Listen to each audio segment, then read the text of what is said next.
Hey everybody, this is SA and I am with co-host Wren Nightingale and we are with the author Sesh Corner and today is reading day. Now it Yay! feels like it's been forever since we've done our reading. I feel like almost 2 months. Yeah, I know that we had a couple of weeks where one of them was my oopsie because we had interviewed a indie author and I did not record the audio by accident, so that was a oopsie. And then another week, I think we just ended up getting way too busy, so we couldn't record that either. So Yep, and then we ended up getting piled up with spotlight authors, but mm-hmm. we're okay now. So we'll be reading first. I left off at chapter 9 on Fool's Haven.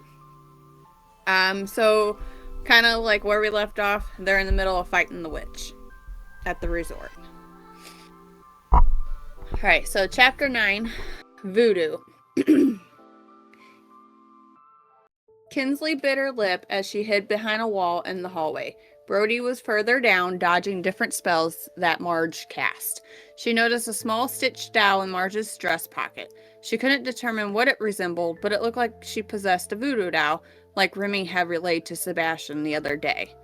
Shit, Kinsley said, pinching her eyes together. She needed to calm down and focus on her senses. She needed to keep her defenses up. Marge wouldn't have known that Kinsley was there with Brody if she had done that.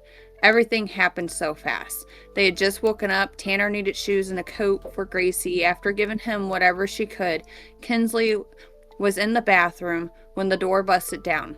Marge stood there with her wild red hair poofed. Brody managed to get her out of the room and left Kinsley time to plan. Planning wasn't her thing, though. Typically, Brody had the game plan.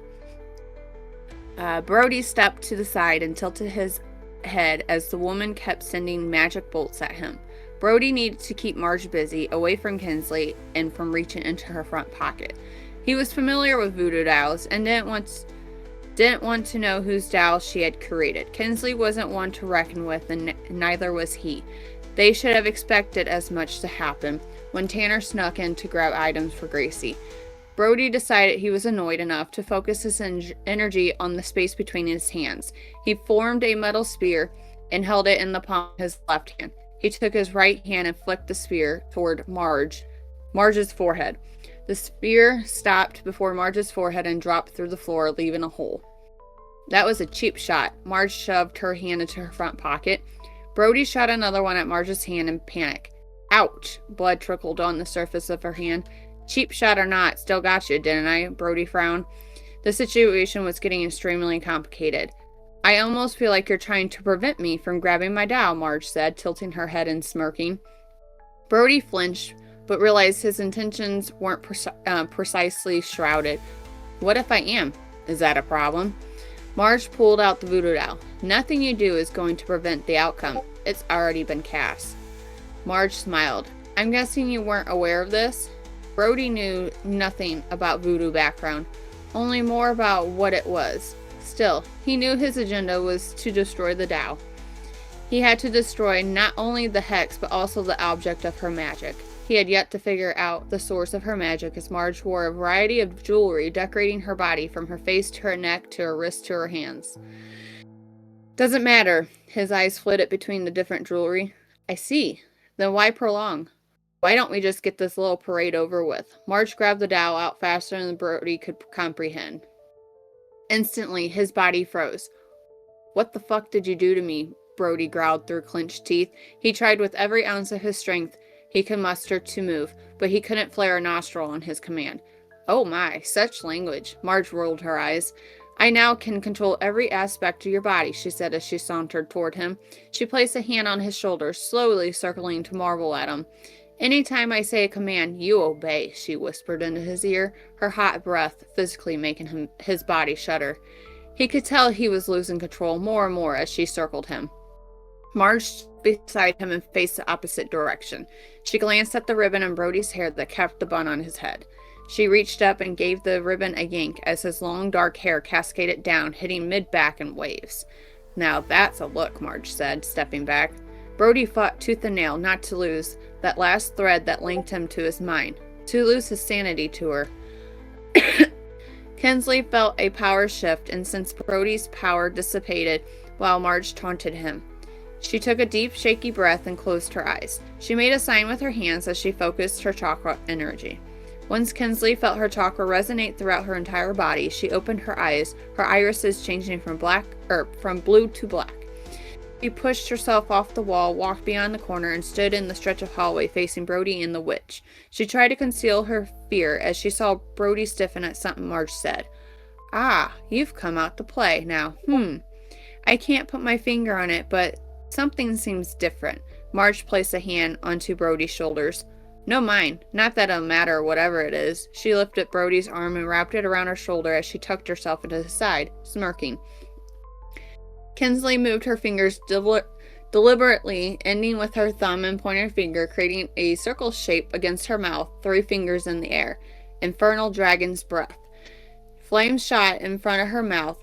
She knew her fire wouldn't hurt Brody with his element type, just some burns. She had to keep it contained so she wouldn't set the building on fire.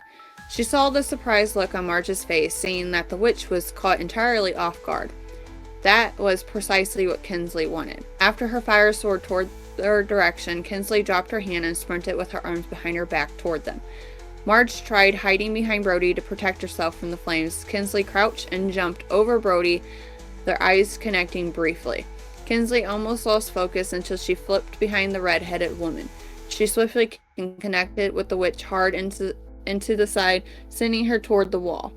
Brody turned around when Kinsley was off guard and grabbed her by the arms. She kicked back and hit him in the knees as she tried to twist out his grip. "I hope you realize, even with my boyfriend under your command, it will not dissuade me from attacking," Kinsley said angrily, elbowing Brody and bending away. They made a pact that no matter the situation, don't waver. They had to be indifferent to each other, otherwise it could kill them both. Marge growled, hitting a fist against the wall she leaned into and clenched her teeth. Her eyes and the studs in her ears started glowing. "I command you to capture her. Break her arms or legs. I do not care how," she ordered her familess. Brody shuffled in the direction Kinsley sat as she glanced around, trying to come up with an idea. Her first task was to destroy the doll to get Brody out of the witch's grasp. She noticed the witch's ears glowing, which made destroying her core a little bit more complicated. Earrings were a complex object considering they went through the flesh. Brody created small spheres between his fingers and threw them toward Kinsley as she dodged. Her concentration staggered as she tried to focus on avoiding the spheres and developing a plan. She cried out in pain when one of the metal spheres grazed her leg. She stumbled down to her knee and winced as she glanced down to see damage, but a shadow loomed over her. "Damn it," Kinsley cried as she rolled herself backward. Maybe leading Brody to Marge would work, as she tossed the idea around before nodding. Kinsley stood up, stumbling, and tried to shift her weight to her other leg. She moved her fingers in various patterns before ending in a diamond shape. "Infernal prism," she yelled as the fire shot toward Brody, but he created a metal shield to block the flame. She started charging toward him, then slid down, sliding on her side, and took Brody out by the legs, knocking him to the ground. Kinsley hand signed again, creating flaming throwing stars and aimed toward Marge and the doll. "I don't think so." Marge's eyes started glowing. Kinsley focused on her breathing, channeling her chakra to her feet. She leaned into a starting run position before pushing off her forefoot, racing at Marge. She signed with her hands one last time, fire darts coming from her mouth. One clipped the dowel, knocking it out of Marge's hand. Brody roared, holding his head as the hex started smoking. "Brody!" Kinsley yelled. She leaped toward the ground where the dowel was. Marge screamed outrage and stomped on Kinsley's hand with her heel when Kinsley reached out for the doll. "I don't think so, you bitch. Why did you have to come here and ruin everything my sister and I created? We weren't causing any harm." Marge twisted her heel on Kinsley's hand as Kinsley cried out through clenched teeth. "Not causing harm? Don't make me laugh. You guys were ruining people's lives, breaking apart relationships, and ruining a business. And you don't think that's causing any harm?" Kinsley focused her chakra on her left hand. She reached up and gripped Marge's ankle as the flames engulfed Kinsley's hand. Marge screeched out and kicked Kinsley, trying to escape the heat. "Go to sleep, bitch," since that was your favorite word. Brody growled and karate chopped Marge on the back of the neck, knocking the breath out of her. Marge slumped down instantly and landed on Kinsley. Brody stood over both women, ripping the earrings out of the witch's ears and crushing them in his hand. He took the toe of his boot and kicked her off of Kinsley. Kinsley's eyes returned to her usual blue, her chest heaving from the adrenaline rush. Well, that was intense, Kinsley said in between breaths. Brody kneeled beside her and pulled her up to a sitting position. Let's not speak of what happened with her controlling me. I was so damn close, babe, Brody mumbled somberly. Kinsley patted his leg as she leaned to his side. I'm sorry I burned you. She laid her head on his thigh. I think we could use a shaman right about now. Brody barked a laugh, making light of the situation. Yeah, or only one left with more. Why did we agree to let our healer leave? Brody asked, patting Kinsley's head. Because Theo is her brother. Yeah, who the hell would have ever thought that? Brody kissed Kinsley on the head. Kinsley eyed Marge, the woman lying lifeless on the floor, although she was only unconscious. Should we bind her hands in case she wakes up? She asked, wincing from the pain. Brody adjusted her against the wall and stepped over the rubble toward Marge. He created a metal rod and bent it around the woman's wrists like handcuffs. I'd like to see her escape that shit, Brody chuckled as he admired his handiwork. He turned back to admire Kinsley. I knew you could do it. Kinsley smiled at him despite how beat up they looked. It was hard, she admitted and bit her lip. I think if there's ever a next time, I will focus better. It's our line of work. I hate to say it, but there will be many more. Brody put his hands on his hips. There was a whine and then a metal crushing noise as the building shook. Lights on the walls began flickering. Kinsley pushed from the wall, eyes widened as she looked around. Gracie, Kinsley said in panic. Brody, help me. She waved him over to her frantically. She struggled in a standing position and winced from her thigh as blood seeped through the wound. Brody kneeled before her as she hobbled onto his back. The building shook again, the wind picking up and the roof screeching, almost tripping Brody. What the fuck is going on? Brody yelled as he tried to hurry through the hall. There was hollering as he neared the main lobby where other residents huddled. Brody and Kinsley stared out the window, mouths dropping toward what they saw. Oh my, Kinsley gasped and covered her mouth. Lightning crackled across the sky while thunder resonated behind the dark green clouds forming into a funnel. And that is the end of chapter 9. Woo! Chapter 10, Raging Storm. Gracie pulled a sweatshirt over her head and slipped on the boots that Tanner had brought her, sighing in relief. They were getting ready to snuff out their fire when she felt that presence in her mind burning her. She grabbed her head and fell to her knees, whining in pain. Sebastian turned to look at her as Celine's laughter sounded in the distance. It's a shame, Celine approached the line of trees. You should have just let Marge do her thing. Her face stretched into a maniacal smile. Maniacal. Gracie's head pounded. Yeah, maniacal. Gracie's head pounded. It took all her strength not to dig her nails into her skin. She heard Sebastian call her name in a low, deep tone. This could have been easy. Celine tucked her hands behind her back, starting at a slow pace. But now, you've done pissed us off. Celine halted in front of the tree Gracie stood behind. Gracie gave Sebastian a panicked look as he shifted to move. Let me tell you a story. The main reason we are even here is, well, no reason at all. We were bored, you know? What better fun than getting whatever man you desire at the snap of your fingers? Celine hummed. Even that so-called husband of yours, if he's really even your husband. If not, I'd like to have a taste of that, Celine said to Gracie pointedly. My country was just so boring. But then I got a proposition about a stone. But you see, we got distracted by all these delicious-looking men. I care for some easily stuff. I can't. I try keeping a straight face. Why would I care for some useless stone that I can get any man to desire? Or, not so much desire, but just to do it because I can. Stone, Gracie bit out. Sebastian started to struggle with his magic.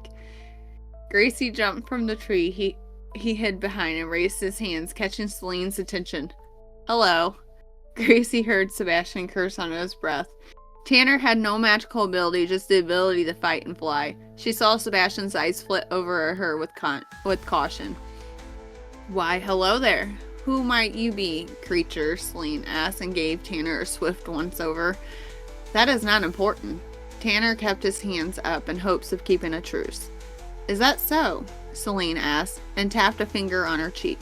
So you're playing hard to get? What about your little friend back there? She craned to glance at the tree behind Tanner, where Sebastian hid.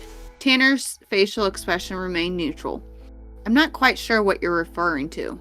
Celine arched a thin, manicured eyebrow. So you're telling me you aren't aware of the handsome man trying to hide behind that tree? She licked her lips. His magic is practically radiating off of him. Sebastian mumbled profanities under his breath as Gracie remained panic and pain, frozen in the same crouched position. He growled, only making the electricity licking his skin more prominent. Gracie didn't miss how his magic danced over her as well, the more magic he expended. Son of a bitch, Sebastian mumbled and curled his fingers into fists. He came out from behind a tree as there was no sense in trying to hide when Celine knew exactly where they hid. Ah, there he is, such a handsome man, Celine cooed as her dark eyes lit up at the sight of Sebastian. What do you want from us? Celine's hand dramatically clutched her chest. Oh my, she rolled her eyes. I can tell you have quite a temper. Now, that won't do. She clicked her tongue in disapproval. Tanner's eyes caught a glimpse of her necklace, a small black onyx stone that hung on a thin silver chain.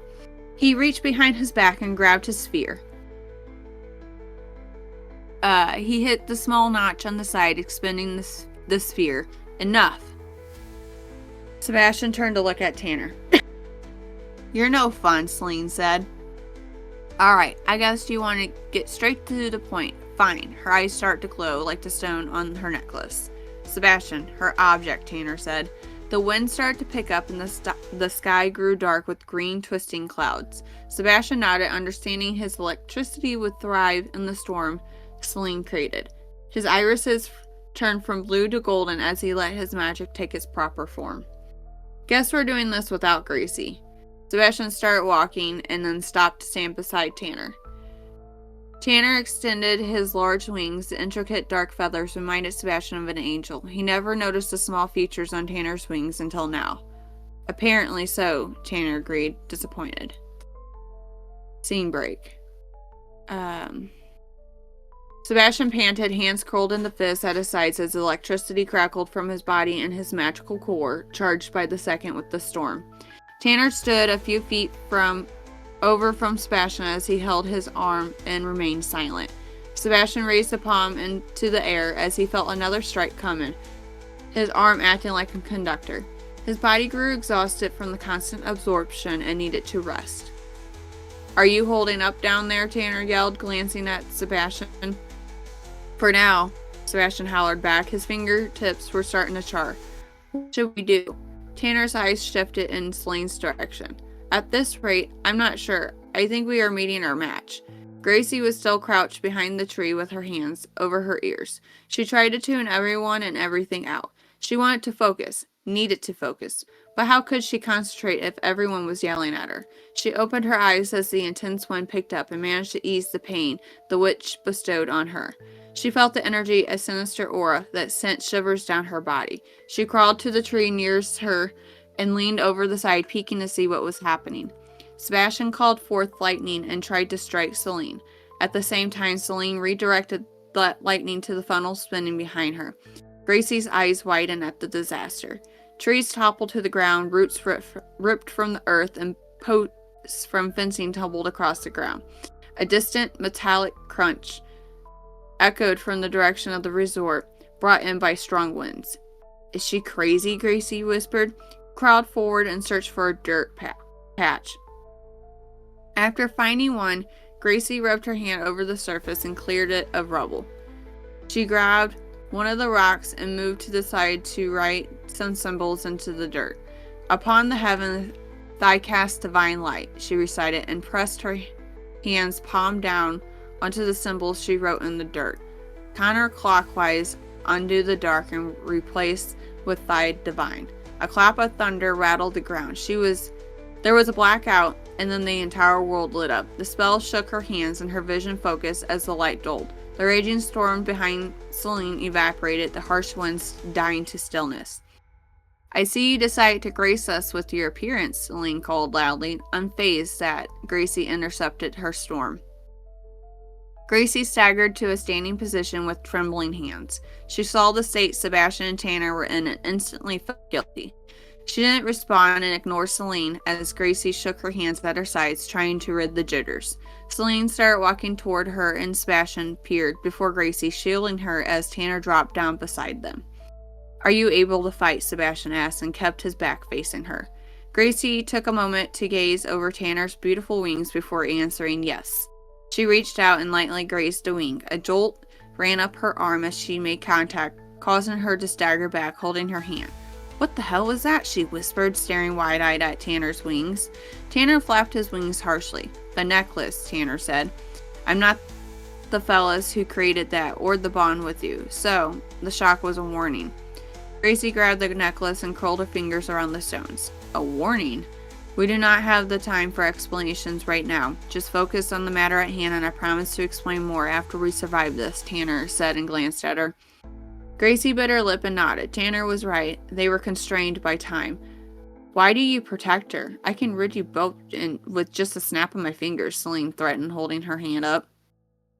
Gracie formed energy between her palms. Sebastian, zap my sphere.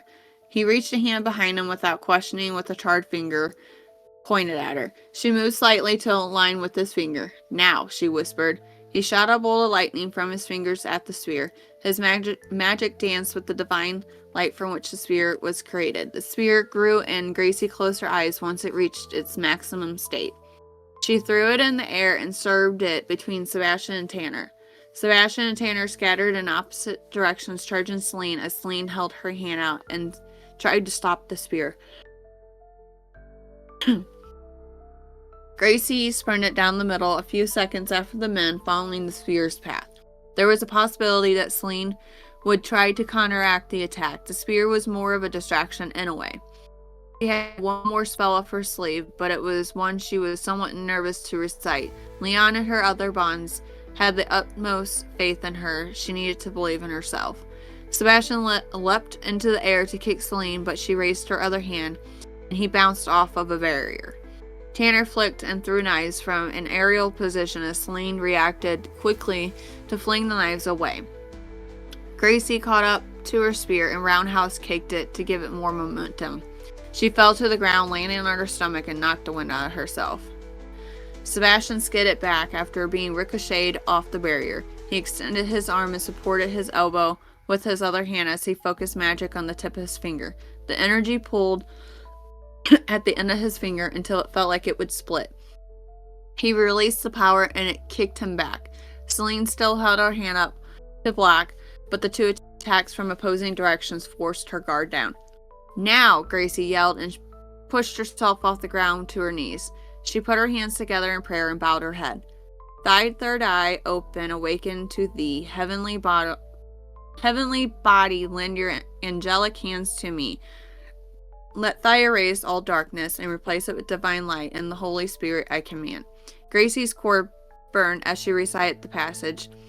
Her magic surged around her and created a vortex toward the sky. Celine's body froze at the immense energy. What is this? She suddenly gasped for breath. What the hell are you doing to me? She cried out. Her hand shakily grasped her necklace, yanking it off her neck and throwing it to the ground. The pain didn't leave. It intensified. Begone, Gracie whispered as she opened her eyes. Celine screamed like a banshee as the black shadow released from her body.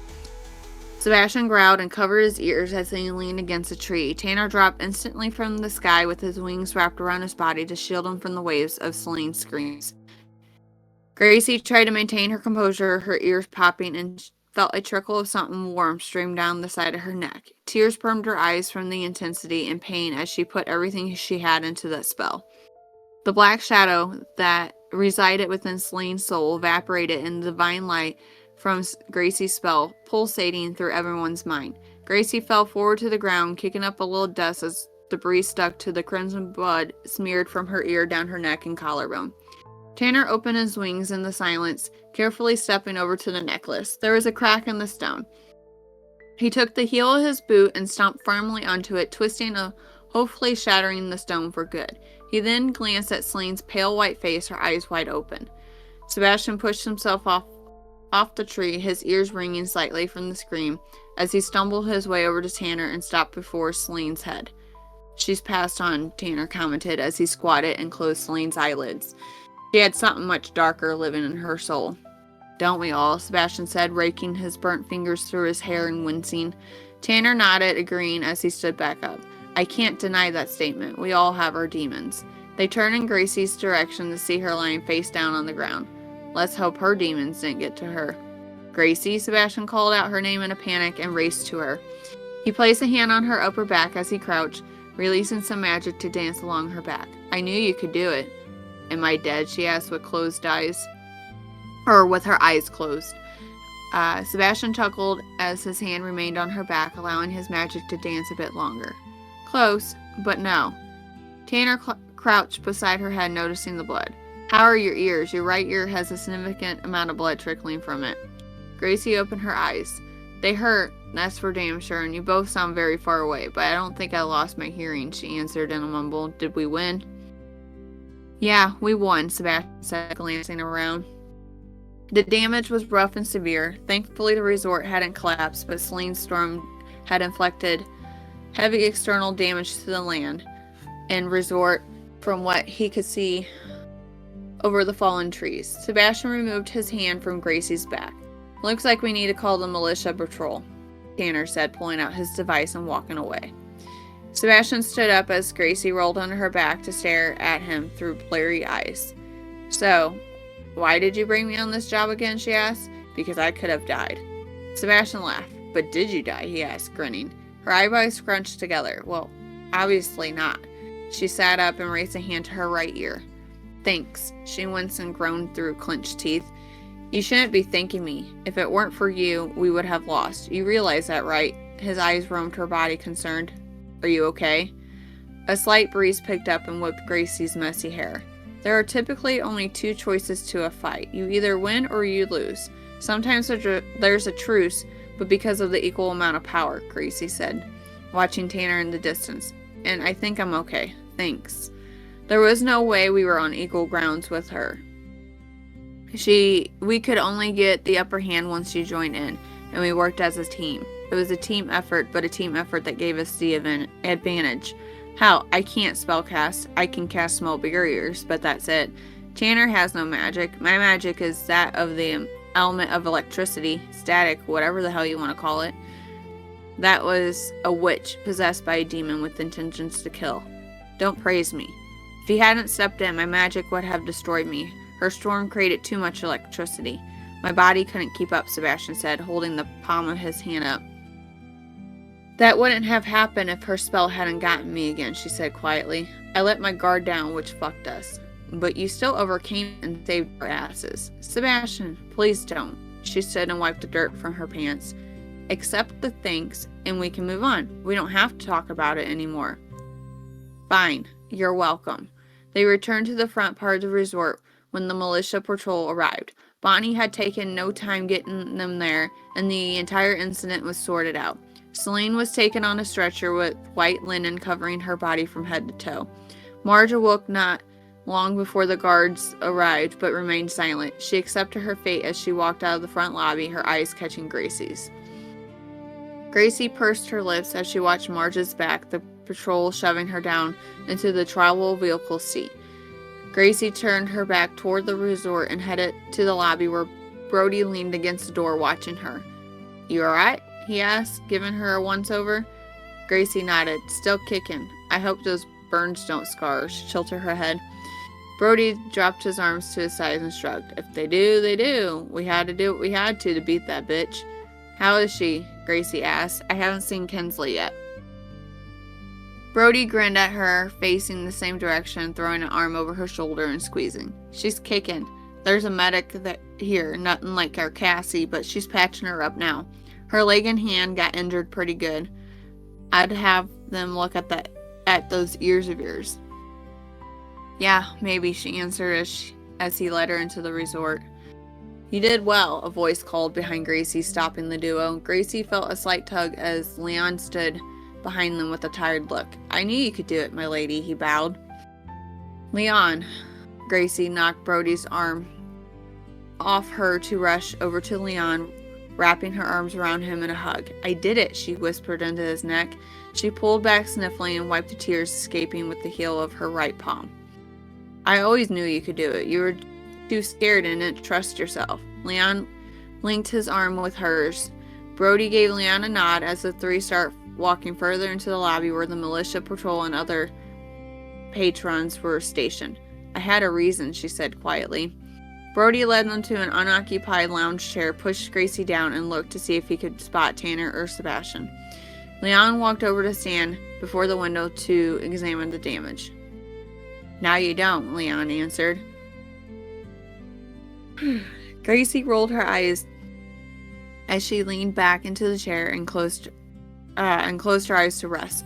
She dozed off, but didn't know for how long. Her head throbbed and her ears felt like they were on fire, yet she shivered. She heard voices, but they were very muffled. She opened her eyes, instantly squinting. She's running a fever. Her ears are severely damaged, but I don't think she'll experience hearing loss. I would make her rest for the next couple of days. We appreciate the Misfits' help in this case. The medic picked up her bag, gave the group a nod, and left.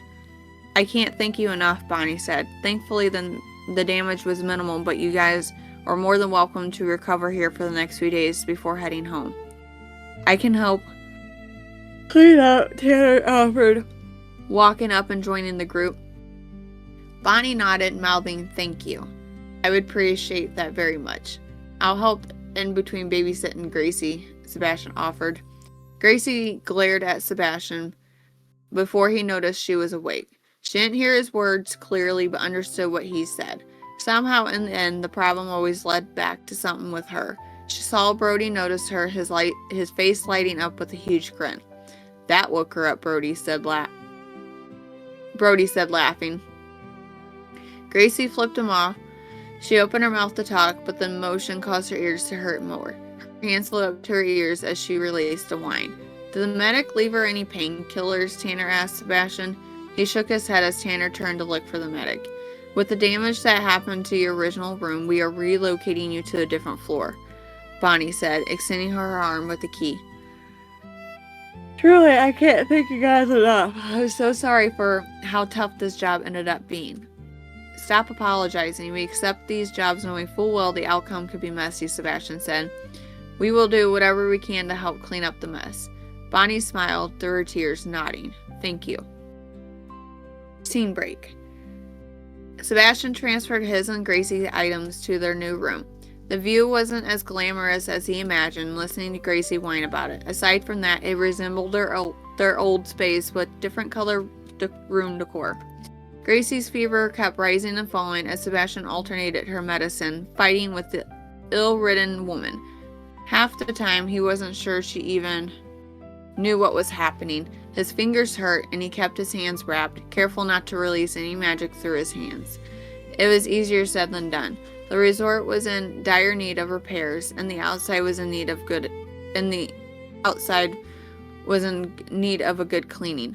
Due to major structural damage, Bonnie had to order some new lumber, which likely wouldn't arrive before the group left. The back portion, which faced the cliff, was damaged from when Gracie was attacked in her room, and then from the wind during the huge battle. The group didn't have much to do while Gracie recovered, so they helped out wherever they could, which Bonnie saved some on repairs. Sebastian helped clean up the rubble outside of the resort whenever he was available, and assisted in inspecting the damage to the roof. Since the resort had a metal roof, Brody created new metal sheets. It was the least they could do to compensate Bonnie. By the third day, Gracie's fever had finally broke.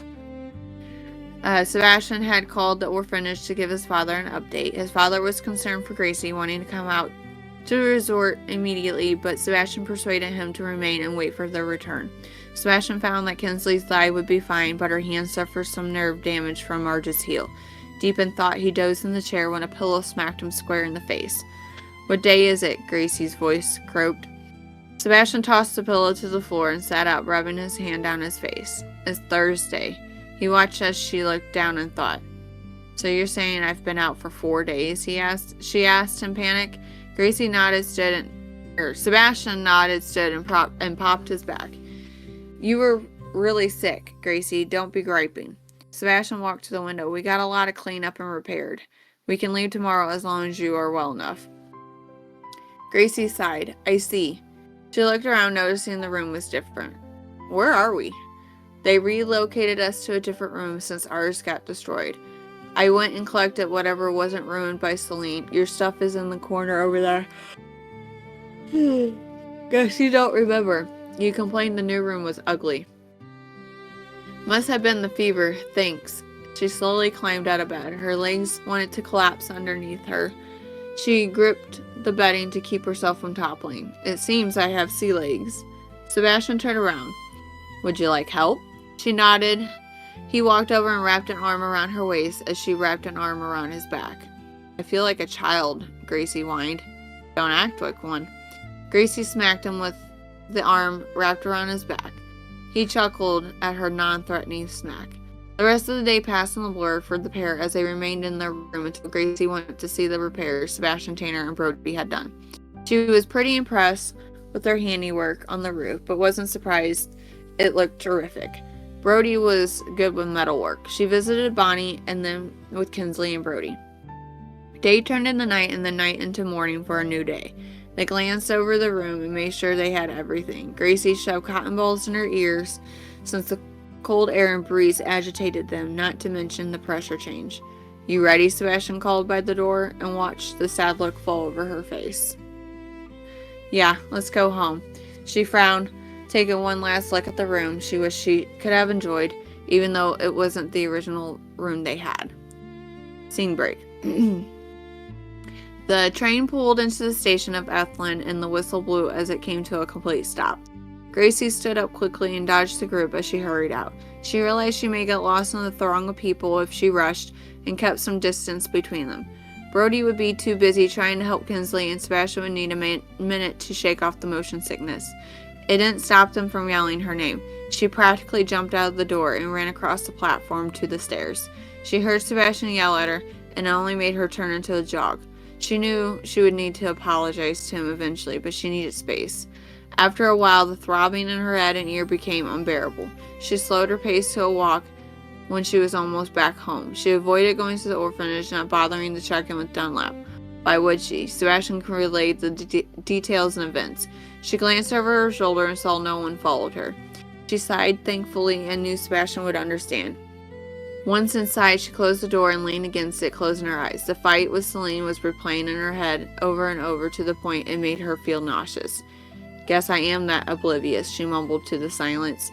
She opened her eyes and glanced around. Everything was the way she left it before they left. She turned her eyes to her hands, moving them out as they shook slightly.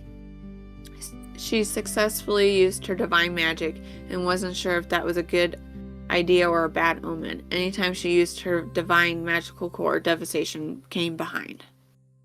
And that is the end of chapter 10. Alrighty. Okay. So I will be reading Falling Forward. I did what Essay did, and I'm going through and I'm looking at what I need to edit in it. So don't mind the sticky note. That's my placeholder for where I'm at for rereading. If you hear noises in the background, I apologize because my niece and her boyfriend are watching a kindergartner and she is a little loud and my dog's in the room, and if my dog hears agitation, she might bark. So as she side-eyes me. Alright. So we just finished part 1, so now we're in part 2. The season is now from summer to autumn. Chapter 10 starts off in Chase's perspective. The first day of autumn was finally here, reminding us how cooling rain could feel as the warmth of the sun slowly faded away. The sky was full of dark clouds that brought a chill to the air as they passed by. Citizens of the city knew the drill, having brought their umbrellas with them everywhere they went. Walking to work, the sidewalk didn't hold back the number of puddles that formed, splashing with each step that I took. Thankfully, the water wasn't too deep, helping to keep my shoes moderately dry. I stood by the brick building, amping myself up to walk through the entrance to the cafe. It's been a couple of weeks since I smelled the freshly roasted coffee beans, but just the thought of it would curdle my stomach, reminding me of the contaminated courses I was forced to consume. With a deep sigh to calm my nerves, I opened the glass door, a ring of the bell ringing to announce my arrival. We weren't open for another 30 minutes, but Justin and Summer were both already prepared for what the day was going to bring. I was greeted with big eyes and smiles. "Good to have you back," Justin said, patting my back hard. "Just let us know if you need anything," Summer chimed, lighting up the room with her aura. Like a drop of a hat, it was as if nothing happened. Being back at work was nothing like home after staying at the hospital. My nervousness turned into determination. A habitual routine overtook me the moment I stepped behind the counter. With Justin sort of leading and Summer bringing smiles to all our customers' faces, I was able to put my mind at ease. "Guys, I'm fine. I literally cannot wait to be working again." I pushed my way past them, placing my dripping umbrella and coat in the back room where the staff would put their belongings. Justin had set up a bucket for wet umbrellas so the floor wouldn't get flooded. Mine was the only one. I took a mental note of that for later. Coming back out, Justin was planning with Summer about a new menu item that he was trying to make and wanted her to test it out. I watched as she took a small and gentle bite of the pastry, instantly showing gratification with a purr. A tingle went down my spine at the sound. "This is so good," Summer said, taking another bite. I could feel Justin's ego boosting from the compliment, his smile shining bright. "Perfect, then we can start selling it tomorrow." "So, Summer's your guinea pig now?" I jokingly asked. "I was gonna let you try one, but I wasn't sure if your stomach would be able to handle such a delicious treat."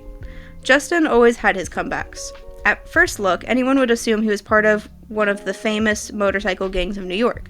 He's never talked about himself much, but those assumptions could be partially true. All I've known about him since working here was that his escape from his dark past was baking and coffee. He saved up enough money to open this joint, and that was exactly what he did. I was envious of his just do it complex. "Hey, my stomach just ate a damn good microwavable breakfast sandwich this morning. I think I can handle whatever you throw at me." Just mentioning my breakfast made my stomach churn. I haven't been able to cook much since the incident, but there was no lie of how good that sandwich was when I finally got my appetite back. Justin ended up giving in, handing me a different sample from the small plate he had next to the register. Looking at it closely, I could see that he had made mini muffins. With just a single bite, I was able to taste all sorts of flavors. Cinnamon mixed with honey was most of the outside, but in the middle was a hazelnut cream filling. It was a delicious treat, making me ravenous. "Wow, this might be the best thing I've had in months," I admitted. Justin just chuckled before taking the small plate with him to the office. We had 10 minutes before opening. "How are you truly feeling?" Summer asked, low enough for me to hear. The unexpected question left me speechless for a moment. I wanted to tell her the truth, and tell her that I was truly not great. Sleeping was a fight every night, and remembering everything made me want to just stay in a hot shower for the rest of my life. "I'm fine, really, just having a hard time sleeping right now." Summer looked skeptically at me, not buying my partial truth. Thankfully, she wasn't the type to push too much on personal affairs, dropping the subject so we could finish getting ready for the day. Throughout the rest of our clocked-in hours, I couldn't help but fidget while feeling guilty. More and more, I wanted to spill the truth. I could feel Summer's gentle eyes trying to secretly question me. I just couldn't bring myself to say the words I so desperately wanted to say, as if a curse was placed upon me. The shift began to slow as we started on our pre-closing tasks. The day was ending too quickly. I just had to figure out what to do after work. Scene break. "Looks like the rain isn't stopping," Summer sighed, leaning against the clean counter as she watched it pouring outside of the windows. I found it hard keeping myself from staring at her. Those eyes were magnificent, even in our dim lighting. "Did you bring your umbrella? I noticed the lack of one in the rack." I thumbed behind me in a general direction, finding a spot next to her. Justin was still counting the cash tips in his makeshift office, leaving us to wait until we had our share. Summer sighed, stretching her back with her arms raised above her head. Her hands aggressively rubbed her face as if trying to keep herself awake. "Yeah, unfortunately. I'm not used to the random weather here. I'll be okay though, it's just rain after all." "Yeah, except getting sick still sucks. Why don't you take my umbrella for the time being?" I offered. She noticeably paused before leering at me. What? Really? But you just started feeling better. Okay. Okay. I also live like 2 minutes from here. I'll be way more fine than you. Just take it before I force you. Oh? Summer's leer turned into a malicious smirk. Heat swarmed my cheeks, watching her change in such a way. And how would you force me? Well... I scratched at the nape of my neck, breaking eye contact. With a cough and a straight into my back, I clamped my hands down on my hips. I guess I just have to carry on my back like a backpack and hold the damn thing myself. Summer belly laughed at my remark, earning a few chuckles for myself. It was nice seeing her laugh. Comforting, even.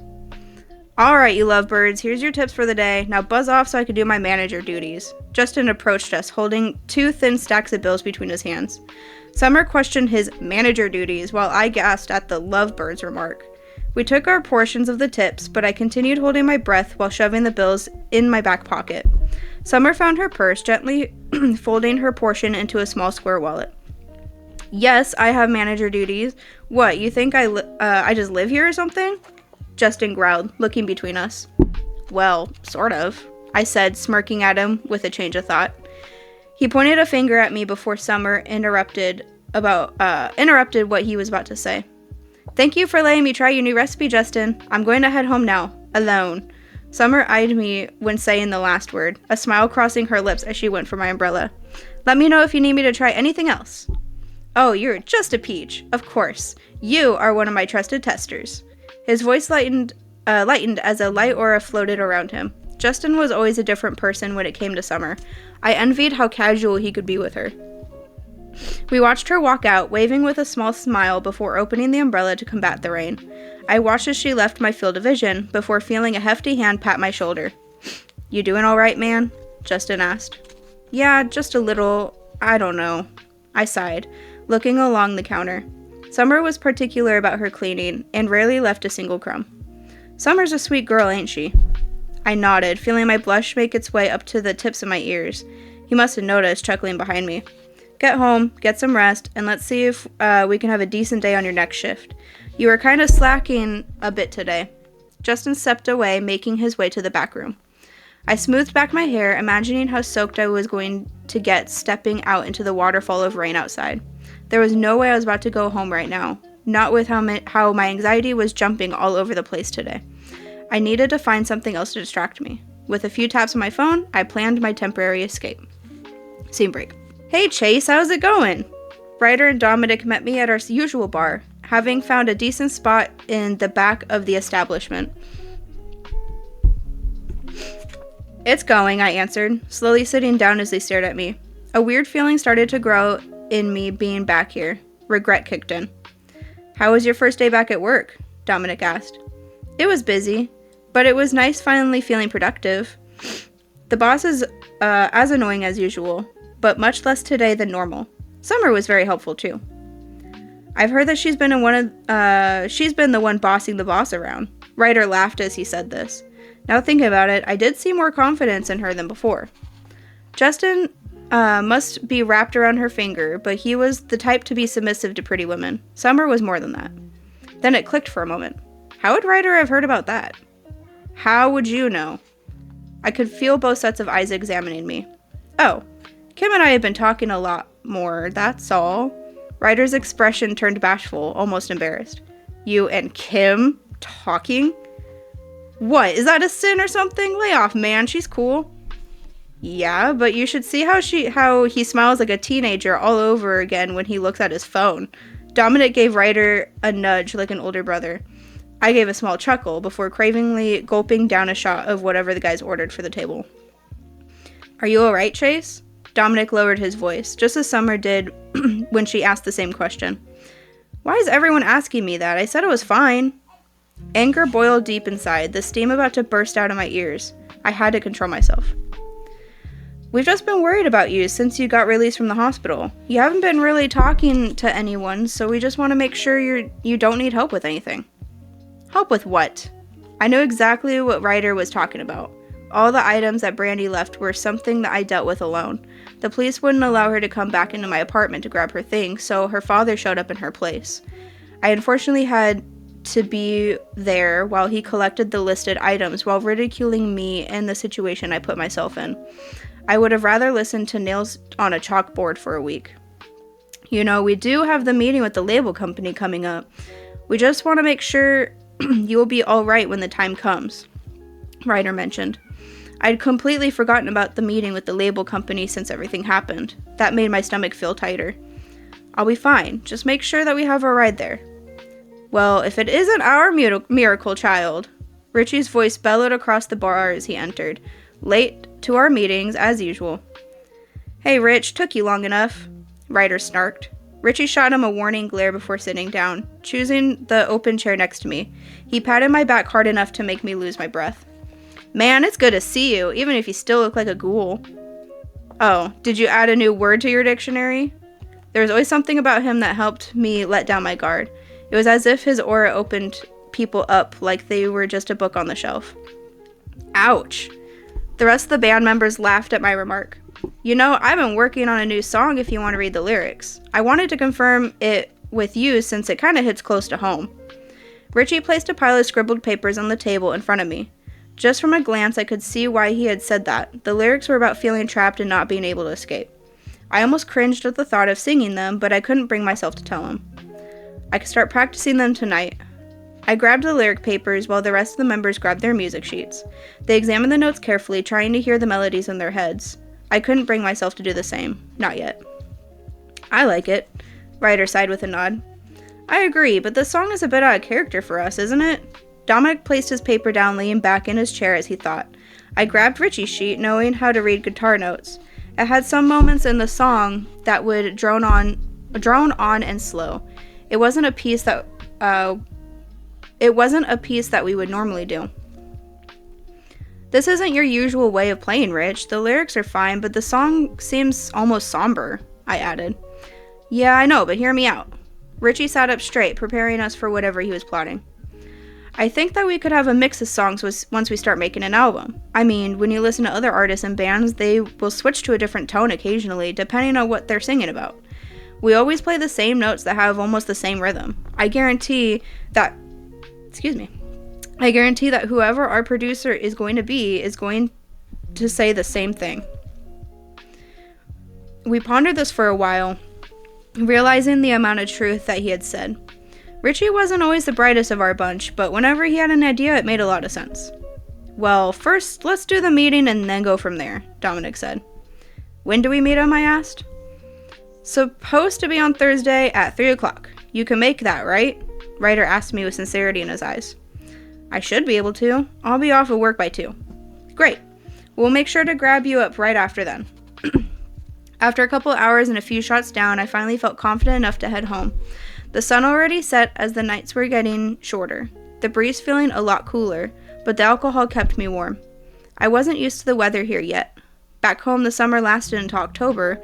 It was almost like there was no autumn there. I wondered if summer was feeling the same. While walking home, I took my phone out, thinking about sending her a message. Before I could, she had already sent me one. It's getting cold. Make sure to start wearing something warm. Smiley face. Her messages always brought a smile to my lips. It was as if our minds were linked. She could somehow always know what was on mine. I wished I could do the same for her. I sent her a quick message back telling her to do the same thing. With nothing else to add, I pushed out the message and placed the device back in my pocket. Summer's text stayed with me, giving me the courage to enter and remain in my apartment for the remainder of the night. End chapter. Okay. Oh boy, I think this one's also a long chapter too. Okay, chapter 11 is from Summer's perspective. Another turn on my bed would count up to another hour of struggling to sleep. My stomach felt disturbed while my mind raced. This felt familiar, struggling to keep my eyes as the night went on. What? I'll fix that in the future. The image of orange bottles empty taunted me. Oh my gosh. The reenacted scene played out slowly this time, showing me each detail reminding me of a darker time. The sounds of her venomous laughter swarmed me, masked with the pale face she wore when I last saw her. He held onto her so tightly, but she held back tighter, her eyes open to look straight into mine. A smile, stretching from ear to ear, curved on her lips. Those white lips spoke like a curse, saying, "He's mine." Gasping for air, my body sprang up from under the tight covers. It took me a moment to gather my senses. I had to reinforce myself that the dream wasn't currently happening by placing a hand gently against my bed sheets. After finding comfort in the soft polyester, I covered my eyes, concentrating on each breath. Once my heart steadied, I read the clock to show early morning, just 2 hours before I had to wake up for work. There was no way that I would be able to fall back asleep now. Scene break. Damn, you look like crap. Kim barely had to look at me as she walked straight for her first cup of coffee, already ready for her day. She had told me all night about this auction she was hosting for a new type of modern art. I couldn't wrap my head around the concept of using a blank canvas as an analogy, but she would be getting a big cut from whatever was sold. I think I'll have to renew my prescription. It's been hard getting any sleep. I slowly stirred the contents of my cup, having barely taken any sips. My stomach wouldn't stop doing flips. Let's set up a doctor appointment later tonight. Did you want to refill your other meds too? No, I think I'll be fine on those. You know how I feel about talking to new doctors about my past. An immediate response filled with only truth. My many years of different mental health doctors had played me like a broken record, with barely anything to help with whatever I was diagnosed with. Each one offered different methods to help fix me. The last one that prescribed me something felt like he had given up and just gave me some medication with a name too hard to pronounce. I used the bottle as directed, felt no changes but emptiness, and never went back. Kim leaned against the counter, drowning her first large mug before pouring a second helping. She looked at me like how I would expect any caring mother would. I loved her, but there were times I wished she'd just calm down on the act. Okay, then what are your plans for today? I explained to her about working a full shift, but wasn't sure from there. I might ask Chase out for dinner, though. Her expression on her face was an assumption that made a warmth tint. My brain just fried at that sentence. That made a warmth tint my cheeks. I mean, to talk, just as friends. He's been having a rough time, and I just feel like he needs to get something off his chest. Well, just let me know if you'll be home tonight or whatever. Kim gave a wink with a smirk, causing blood to rush through my cheeks. What's that supposed to mean? I'm not staying anywhere. Then it hit me. Kim! We both laughed to my embarrassment, but it helped to wake me up a little more. I had a basic plan on getting to talk to Chase, but my thoughts on how to approach the subject would have to cook for the rest of the day. Scene break. Chase, would you like to grab some dinner before going home? I would love to have a slice of pizza right now. I asked as casually as I could while mopping the lobby. Chase was cleaning the espresso machine, being careful not to burn himself with the steam. He looked better today, much better than yesterday when he first came back to work, and was more his usual self. Sure, I can grab a slice. It's been a minute since I've had a good pizza. His eyes met mine for a moment before I looked down to watch what I was doing. Once we finished our closing procedure and said our byes to Justin, we walked side by side to the closest pizzeria. The cool breeze felt nice on my hot face after a busy day. We made some small talk about a few of the customers we encountered today, like how one didn't know that decaf meant no caffeine in the coffee.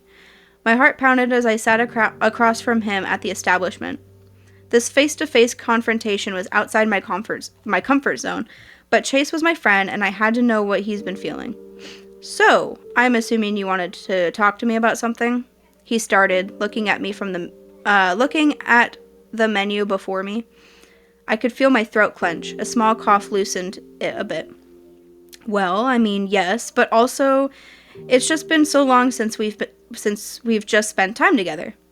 My hands remained under the table, grazing over each nail, making small future notes to myself that I had to take care of them later. True. Chase set his menu down. I've noticed that he always looked at a menu, even when he knew exactly what he wanted. I'm doing fine, he answered before I could ask. The words I had planned, the thought-up conversations all fizzled out. He was putting me down before I could pick anything up. My fingers picked at each other while a waiter came and took our order. I could only look down at the table, feeling a hole growing below me. Summer? Chase mumbled, trying to not draw attention to us. The restaurant was in the middle of their dinner rush, but it felt like it was just the two of us here. I wish you would tell me the truth and just talk to me. The words slipped without warning. What do you mean? The words began to flood out of me. A steady stream quickly turned into a waterfall. I know that I'm not as close to you as the guys are, but I'm starting to wonder if you were telling them anything at all. What are you talking about? Chase put up a defense, but I wasn't buying any bit of it. I know that you aren't sleeping well. I can see it in your eyes. You probably haven't had a good night's sleep since coming back from the hospital. Oh, but how would I know, you may ask? Well, because I do. I haven't been able to get a solid minute without the feeling of... I fought back the sting in my eyes, her voice still ringing from last night's torment called sleep. Summer, Chase started, a small hesitation in his voice. I didn't want to continue unheard. I just assumed we've grown close enough to be comfortable about what we are or have been dealing with. Sure, there wasn't an expectation for you to tell me that you had a crazy ex in your past, and I never would have asked, but... I bit my lip, fighting harder against the liquid in my eyes. Wouldn't you want to talk about that with someone? Chase tensed around his shoulders, his face growing still, as if reliving that unspeakable nightmare all over again. I didn't know exactly what he dealt with, but I had my predictions. I just wanted him to know that I would always be there for him, through thick and thin. Whatever my main goal was, his happiness was above everything. I had known this since we first met. When meeting Chase on that plane to New York, there was a fragile sense about him. He wore his hardships on his sleeves, trying to hide every truth about him through music, the reserved way he spoke, or even just the clothes he wore. He was a whole other universe, and yet I wanted to be one of the planets orbiting around him, taking in everything he had to offer. It was an unfamiliar feeling that I craved to learn more about. I've been thinking about it a lot since I got out of the hospital. His voice gravitated me back into reality, my hands held tightly together. That wasn't a side of me that I wanted you to see. Keep it in, I told myself. There's a lot I don't say, mostly because I don't know how to say it. I don't want to burden anyone, especially you, with things from my past. Chase's words struck me harder than a pick against guitar strings. The pit below me was growing wider, darker. But you shouldn't have to hold all that burden yourself. You have friends who are willing to support you and help. I don't want help. His voice was sharp. I held myself in my chair tightly, trying to reel any strong emotions back in. They were starting to become a shark in this vast ocean I was fighting against. That wasn't when you asked when you called that night. Chase's face grimaced. Or grimaced? His eyes slowly looked down at the table we sat at as I watched his mind race for those memories. They closed, finally finding them as he took a deep breath. I only called because I wasn't sure what Brandy was planning. I was afraid at the time. I didn't know that she had all that medication with her until after our phone call, when I found she had swallowed all of it. If I knew, then I wouldn't have called you. I don't understand. What are you saying? My voice hitched, eyes now looking down at my lap, staring at the hole.